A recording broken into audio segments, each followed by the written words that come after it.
वालेकुम। वालेकुम अस्सलाम। जी फरमाइए। मैं तैयब बोल रहा हूँ रावलपिंडी से। जी कहिए। जी जी। मेरा मुफ्ती साहब से ये सवाल है, क्या रोजे की हालत में मैं अपनी बीवी का बोसा ले सकता हूँ? बहुत शुक्रिया आपका। जी बिस्मिल्लाहिर्रहमानिर्रहीम। ये मसला बड़ा कॉमन है और इसके हवाले से अक्सर लोग पूछते हैं। मैं आपको उसूल बता देता हूँ। हुज़ूर नबी करीम सल्लल्लाहु अलैहि वसल्लम आप ने जब ये मसला बताया तो आपने ज़ईफ़ बंदे को इजाज़त दी, यानी जो कमज़ोर है, ज़ईफ़ है, बूढ़ा हो चुका है, तो उसको रसूलुल्लाह सल्लल्लाहु अलैहि वसल्लम ने इजाज़त दी कि वो अगर ऐसा मामला कर लेता है, सिर्फ बोसे की हद तक रहता है तो उसको इजाज़त। लेकिन जवान को आपने मना फरमाया और साथ ये उसूल भी बता दिया। उसकी वजह ये है कि अगर वो सिर्फ बोसे की हद तक रहता है तो अगर इससे आगे बढ़ गया तो फिर अपना रोज़ा भी तोड़ बैठेगा, कफ़ारा भी देना पड़ेगा। तो इसलिए उसको रोक लगाई कि जो जवान बंदा है वो परहेज़ करे। हाँ, अगर कोई बूढ़ा है उससे ऐसा मामला हो गया तो उसका बहरहाल जहाँ तक ताल्लुक़ है ना रोज़े के टूटने का, तो इस अमल से रोज़ा टूटता नहीं, लेकिन एक रोक लगाई ताकि कोई इससे आगे क्रॉस ना कर जाए। इसको ज़रा बहरहाल देखिए। बहुत शुक्रिया। ठीक है, आप कुछ कह रहे थे राय साहब जब ये बात कॉल आई हमारे पास।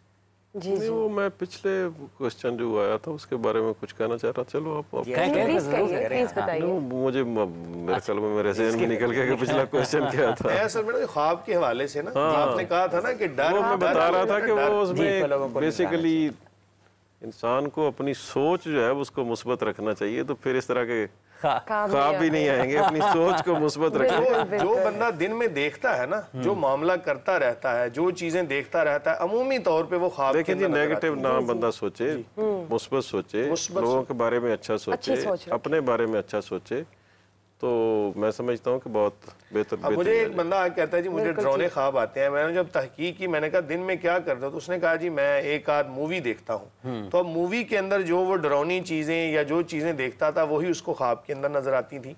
तो एक ये भी याद रखें कि वुजू करके जब सोएंगे ना आप सुन्नत के मुताबिक, तो फिर ये सारी चीजों से इस तरह के अमाल होते हैं ना, तो बाज़ मरतबा गुनाहों की वजह से वो भी दिल पर असरात पड़ते हैं, फिर वो दिली ख्यालात ही नींद में भी। कारी सर, ये भी लोगों को बताने की ज़रूरत है कि जैसे अभी आपने उनको वज़ाइफ बताए हैं, तो इससे पहले वज़ाइफ तो उस वक्त हैं जब आपने दिन में बहुत अच्छे तरीके से अपना दिन गुजारा है, अल्लाह ताला के अहकामात पर, नबी करीम सल्लल्लाहु अलैहि वसल्लम की सीरत पर अमल करते हुए आपने दिन गुजारा है, और आपको उसके बावजूद भी ज़रूरत है कि मज़ीद आपने अल्लाह को याद करना है। तो ये तो वज़ाइफ है। अगर कुछ सारा दिन उसका दिन ही बुरे कामों में गुजरा है, उसके ऊपर वजीफा कैसे असर करेगा? क्योंकि वो तो सारा दिन तो अल्लाह के अहकामात की वो नाफरमानी करता रहा, खिलाफ करता रहा उसके काम। अच्छा, इसमें दो बातें अर्ज़ करूँगा। पहली बात आप वाली बिल्कुल ही कि अगर वो पूरा दिन गुनाहों में गुजारता है तो वाकई बाज़ मरतबा दुआएं भी कबूल नहीं होती, ठीक है, और जो आयात पढ़ रहा है उसके असरात भी मुरतब नहीं होते, कि ऐसा भी होता है। मतलब एक शख्स है, कता कलामी की मार चाहता हूँ, आपकी बाइक खड़ी हुई है, रोजाना आपकी बाइक की हवा निकाल जाए, तो आप उसको दुआ तो नहीं देंगे ना बाहर जाके, यार केड़ा बंदा है मेरी मोटरसाइकिल। हाँ, और बाद में वही आपसे फ़ोन करके वजीफा पूछे। इसलिए गुनाहों से भी बचना चाहिए। सबसे पहली बात तो यह है कि 5 वक्त की नमाज भी पढ़े, गुनाहों से भी बचे, उसके बाद फिर जिक्र अज़कार, नमाज के बाद ही जिक्र अज़कार बताए गए। तो इसलिए ज़रूरी है कि वज़ाइफ भी तभी असर करते हैं जब बंदा गुनाहों से बचे। कुछ गुनाह ऐसे होते हैं कि जो ना छुपे होते हैं और कुछ नेकियां भी छुपी होती हैं।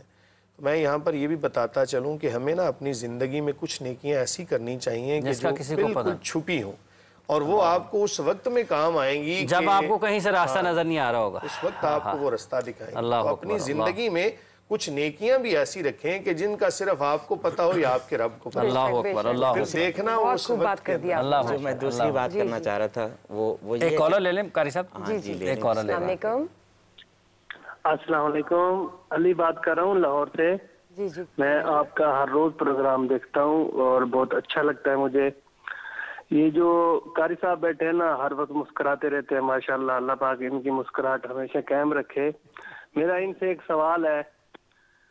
मैं एक यूनिवर्सिटी में पढ़ता हूँ, तो मुझे एक लड़की अच्छी लगती है, तो कारी साहब मुझे कोई वजीफा बता दे, मैं वजीफा पढ़ूँ और मेरा उसके साथ टांका फिट हो जाए। भाईजान तुसी पहले रोजा तो पूरा करो।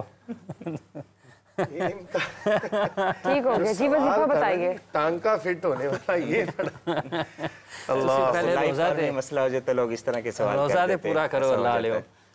अच्छा। उधर राय साहब फलस्तीन की बात कर रहे हैं, ये टांग के फिट वहाँ पे उसकी सबसे बड़ी टेंशन ये है।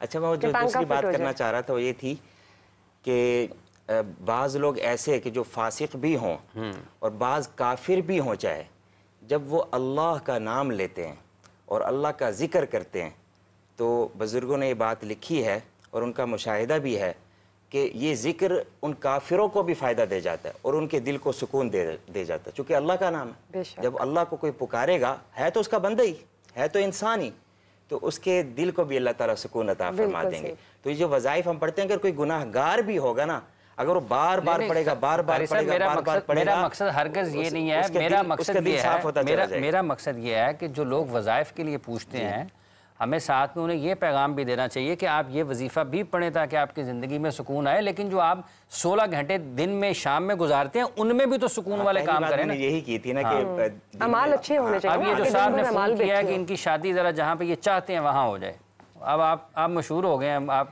शादी से पहले टांका फिट हो जाए, उसको उसकी टेंशन ज़्यादा है। यूनिवर्सिटियों में, चूँकि मैं भी यूनिवर्सिटी में ही होता हूँ, तो हम पूरा दिन यही माहौल देखते हैं वहाँ पर। तो स्टूडेंट्स अपनी स्टूडेंट लाइफ ही में चाह रहे होते हैं कि हमारी इससे शादी हो जाए या टांका फिट हो जाए, ठीक है। तो वो इस तरह के उनके मामलात होते हैं। अगर वो सिर्फ टांका फिट करना चाहता है तो शरीयत में ये नाजायज़ है, बिल्कुल ही। अगर नहीं अगर वाक़अतन वो निकाह करना चाहता है, अगर उसके कहने के बड़ा सादा सा बंदा है, सादा सा बंदा है बेचारा, जिसने घर में भेज दे, जो असल तरीका है। हो सकता है कि वन साइडेड लव हो, वाकई वजीफा चाहता हो कि शादी का पैगाम भेज सको। हाँ, घर में पैगाम भेजे, बस सिर्फ टांका फिट करने वाली बात ना, अगर जायज मकसद हो तो उस वक्त फिर हम उनको दुआ बताते हैं। जी बताइए। उसके बगैर तो नहीं हम बता सकते। नहीं उसके बगैर बताइए। पहले मुफ्ती साहब ने कहा कि इरादा सही करें, पहले अपना इरादा ठीक खालिस करें। नहीं मुफ्ती साहब, हो सकता है कि वो बड़ा सादा सा बंदा है, क्योंकि पंजाबी में हम जब बात बोलते हैं तो जुबान ऐसी है कि कुछ का कुछ मतलब उसका बनता है। हम बड़े सादा से लोग हैं ना, उसका ये होगा ना कि लड़की का जरा दिल नरम हो जाए, जरा मेरी तरफ माइल हो जाए, एक स्टेप हो जाए ना, जरा इजी हो जाए। बड़े आसान वजीफा है, 2 आयात है, मैं पढ़कर भी सुना देता हूँ। बिस्मिल्लाहिर्रहमानिर्रहीम। अऊज़ु बिल्लाहि मिनश्शैतानिर्रजीम, बिस्मिल्लाहिर्रहमानिर्रहीम। लक़द जाअकुम रसूलुम मिन अनफुसिकुम अज़ीज़ुन अलैहि मा अनित्तुम हरीसुन अलैकुम बिलमुमिनीना रऊफ़ुर रहीम फ़इन तवल्लव फ़क़ुल हस्बियल्लाहु ला इलाहा इल्ला हुवा अलैहि तवक्कलतु व हुवा रब्बुल अर्शिल अज़ीम। इन आयात को आप सुन भी लीजिएगा, आपको याद हो जाएंगी, और अगर पढ़ना ना आती हो तो किसी कारी साहब से जाके सीख लीजिएगा। और इसके पढ़ने का तरीक़ा ये है कि पहले 11 मरतबा दुरूद इब्राहिमी पढ़ें, उसके बाद 7 मरतबा ये आयात पढ़ें।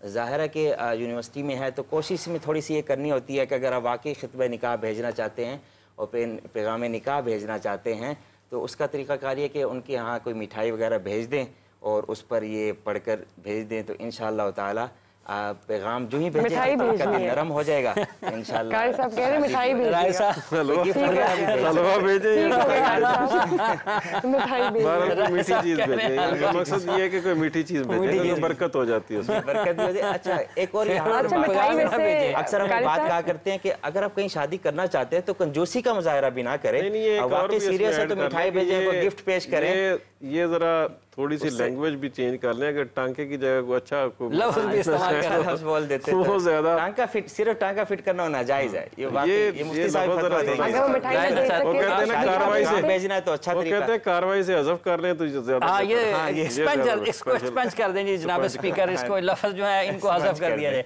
राय साहब, अब आपने कहा कि आगे भी मुश्किलात हैं, क्या सियासी क़यादत मुत्तहिद होकर भी उन मसाइल का हल नहीं कर सकती? सर देखें, चीज़ों को जिस तरफ ये लेके जा रहे हैं, मैं समझता हूँ कि ये बिल्कुल अनफेयरली चीज़ों को लेके जा रहे हैं। इनको चाहिए था कि ये कंसेंसस जो है वो डेवलप करते, लोगों के साथ बातचीत करते, अच्छे लोगों को आगे लेके आते, जो लोग वाक़तन इस मुल्क के साथ मुखलस हैं, और ये जो इन्होंने मैंडेट चोरी किया है ये ना करते। देखें, बेसिकली तो जमहूर की आवाज़ जो है वो करती है ना कि प्रवेल करती है। जैसे हम 4-5 बंदे बैठे हैं तो हम 5 बंदे, 4 बंदे एक साइड पे हो, एक बंदा एक साइड पे हो, तो जारी बात है वो 4 बंदों की बात, जमहूरियत तो बेसिकली ये। तो ये जब वो उस पर डाका डालेंगे, चोरी करेंगे, तो फिर चीज़ें। लेकिन एक बात बताएं, अगर लास्ट टेन्योर की बात करते हैं तो तब पीटीआई जीती थी, तो इनका भी यही क्लेम था कि मैंडेट चोरी हुआ या नाइंसाफ़ी हुई है, तो तब तो अब हर आने वाली हुकूमत तो यही बात करती है, इस दफा तो जब जीत जाए तो वो इंसाफ पर है, जो नहीं जीती वो तो यही बात करती है। ये बेसिकली ना हमारी एक और ये मेरे रवायत ख्याल बन से चलता चुकी है रहेगा कि हम जब भी कोई एक जीत जाता दूसरा कहता जी वो धांधली होगी धांधली होगी। इस दफा तो आपने तो वो तो फिर मेरे ख्याल से चलता रहेगा। मैं समझता हूँ कि इस दफा तो बिल्कुल ही ब्लंडर ही हो गया, हर चीज़ सामने आ गई। तो वो मैं समझता हूँ कि उस वाली वो बात आपकी बिल्कुल ठीक है कि क्योंकि एक रूटीन बन गई है, रूटीन है ये। लेकिन हकीकत जाने कि सीरियसली अब इस मुल्क के बारे में सोचना चाहिए कि जहाँ पे हम चीज़ें जिस तरफ लेके जा रहे हैं, जो हमारी पॉलिसीज़, जो हमारा सारे मामलात हैं, इनको दोबारा से रिवाइज़ करना चाहिए और इस मुल्क के लिए सोचना चाहिए, इस 12 करोड़ के सूबे के लिए सोचना चाहिए। क्योंकि आगे जो जिस लेवल पे बिजली और गैस के आप देख लें, तवानाई बहरान का, बड़े बहरान का पाकिस्तान को सामना है आपके ख्याल में? बिल्कुल है, क्राइसिस आ सकते हैं आगे और मज़ीद। मैं आपको एक और छोटी सी बात बताऊं, मैं पिछले दिनों असेंबली में मैंने वो पॉइंट आउट किया था कि पंजाब बेसिकली, अब इंडियन पंजाब की अगर बात कर रहे हैं तो इंडियन पंजाब जो है वो पूरे मुल्क को अनाज सप्लाई करता है। ठीक है, हमारे वाला पंजाब जो है ये क्यों नहीं कर रहा? हम क्यों इस बारे में बहुत पीछे हैं? क्योंकि हम अपने, देखिए हम रिसर्च के मामले में बहुत पीछे हैं। इंडिया में आप जाके देख ले, वहाँ पे सब्ज़ी का बीज जो है वो बिलीव करें कि इधर नहीं लेके आने देते। जब हमारे पुराने लोग वहाँ जाते थे तो वो सब्ज़ी का बीज जो है वो उसकी बड़ी सख्ती होती बॉर्डर पे, वो इधर नहीं लेके आने देते थे। देखिए चाइना में देख लें, वो 120, 30, 40 मन वो एवरेज ले रहे हैं अपना चावल की। तो हमारे यहाँ होता क्या है कि हम अभी तक वही 20, 25, 30 मन गंदम की पैदावार ले रहे हैं और हमारे इदारे जो हैं हम उन पे अरबों रुपए हम उन बजट रखते हैं जिनमें तनख्वाहें, उनकी रिसर्च के लिए वो सारी चीज़ें। तो ये चीज़ें जो हैं ये हम रिसर्च करें, बीज अच्छे लेके आएँ, एवरेज अच्छी करें और हम अनाज प्रोड्यूस करें पूरे मुल्क पे। क्यों नहीं इनिशिएटिव आया है? आप देख लें कि बिलीव करें कि हर बंदे को नेट पेमेंट हो रही थी शुगर की, मक्की की, गंदम की और किसान खुशहाल था। आप लोगों में जाके पता कर लें कि लोग खुशहाल थे इस हवाले से कि लोगों को हर चीज़ जो थी वो मेरिट पे मिल रही थी। अब क्या हो रहा है कि शुगर माफिया पहले भी स्ट्रॉन्ग था, वो 2-2 साल पेमेंटें नहीं करते थे। अभी भी ये हो रहा है कि इस दफ़ा गन्ना गया है, पेमेंटें नहीं हो रही। जब आपको पेमेंट लेट होती है वो अगली फसल पे वो असरअंदाज होती है। अगली फसल फिर वो उस तरीके से आप नहीं ले सकते, सारी बातें वो कमजोर होगी। उसमें वो खाद देख लें कितनी सारी, अगर आपकी अदायगी नहीं होगी तो चीजें मुतासिर होंगी। बात है, वो डिलीवरेंस भी नहीं होगी और वो कंटिन्यू रहे, बीच में रुक जाए तो फिर इसका जो फेज होता है वो खराब हो जाता है। ठीक है, एक हम बढ़ते हैं बुशरा वक्फे की तरफ।